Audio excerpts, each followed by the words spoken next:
this week's Parshat video. Parshat Toldot is in honor of my grandfather who passed away last night on Rosh Chodesh Kislev. Aaron Feuerstein, Aram Mordechai ben Yeshayahu. So, I love the new moon, Rosh Chodesh. In Judaism, we celebrate the new moon every month, and we have our own version of the Jewish zodiac. And every month has a special element or meaning that it represents. Kislev, the month that we just started last night, it's a very special month. It's the month of miracles. But really, when you look at it, it's the opposite. Because it's the month where we're leaving the warm weather, the spring, the summer, the fall, and we're transitioning into the winter. Things are going to get cold. Things are going to get dark. We're going to have the darkest, shortest days of the year. There's not going to be a lot of light. And it's a month that requires a tremendous amount of bitachon, hope, and trust to get through it. It's a fire month, which is so interesting because you think it's such a cold month and a dark month. Why is the element fire? It's because we create the fire, we create the passion. That's what gets us through the month of Kislev.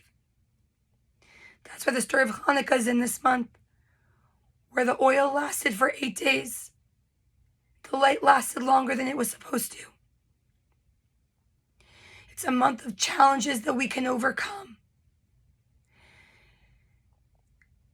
Now, there's no such things as chance, in my opinion. Kislev's also the month of my grandfather's birthday. It's the month that my grandfather had his fire of his mill that made him famous. And now, the first of Kislev is his yortzeit. It's a month that everything seems so dark. And yet, we're being told it doesn't have to be that way. It doesn't have to be darkness. It doesn't have to be cold. Just because the world wants it to be that way, the physical world, doesn't mean that that is the end all. That we have the power to change that narrative. In 1995, my grandfather changed that narrative. My grandfather took a dark, terrible moment and turned it into light. He turned it into a light for the whole world to see. He turned it into one of the biggest Kiddush Hashems. He turned it into a time of hope and celebration for his workers. His birth was that light as well, because he's been such a special source of light for all of us.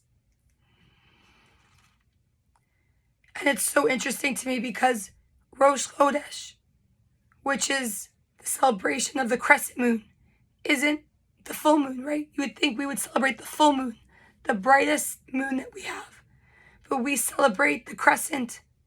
It's mostly darkness with a little bit of illuminated light. That's what we celebrate. We celebrate the little bit of hope. As Jews, we hold on to whatever we can.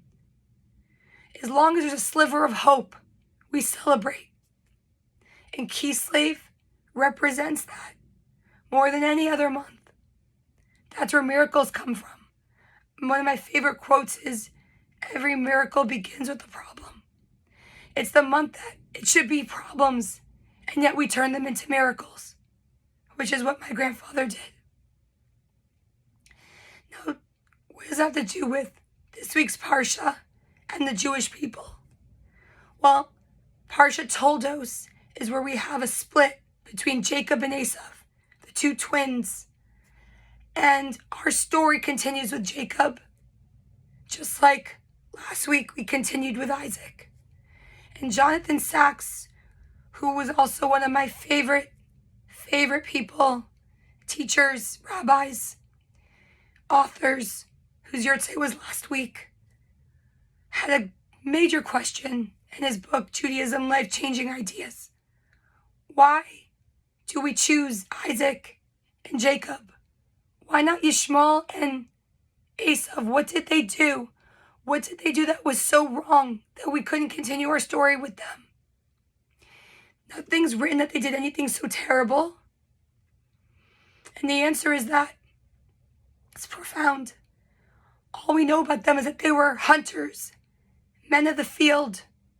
They were really caught up in the physical world, which isn't a bad thing, but they just accepted nature for what it was. They never questioned nature. They worked with nature. Our matriarchs and our patriarchs challenged nature. The matriarchs were barren, but they had children. The patriarchs had horrible lives. They were thrown into pits. They went through famines. They were chased. People tried to kill them, and yet they never lost hope. They constantly believed in something outside of the natural world, something outside of time, space, and matter, meant something more to them. And that's why we follow them, because we're the people where things aren't easy. We don't have an easy path. We've always been small in numbers. We don't have a lot of land. We actually have the smallest amounts of land. And for 2,000 years, we had no land, but we're still here. We are the people who are immersed in darkness, but we're that crescent moon. We're that light. We're the winter where the days are short and the days are cold, and yet we're a fire and a passion month and a month of light and miracles. And that was my grandfather. My grandfather lived by those ideals. He never let the challenges in his life destroy him. He turned everything into a miracle. He turned everything into hope. He turned everything into beauty. And he lived his life by that. And now his Yortzeit is the first of Kislev. In his death, he's still a beacon of light, because we can look to him on how you win at life, what life is really about. He learned early on in 1995 that taking that money wasn't going to make him a wealthy man. It wasn't his to give. It wasn't his to take. His workers were an extension of his family. His community was an extension of his family, and he was an extension of God. And he did not die a poor man. Maybe he wasn't wealthy on paper, but he died the wealthiest man I knew, because he died with so much love. In the hospital, everyone kept telling us that they'd never seen so many people coming to see someone. He must have been somebody so special.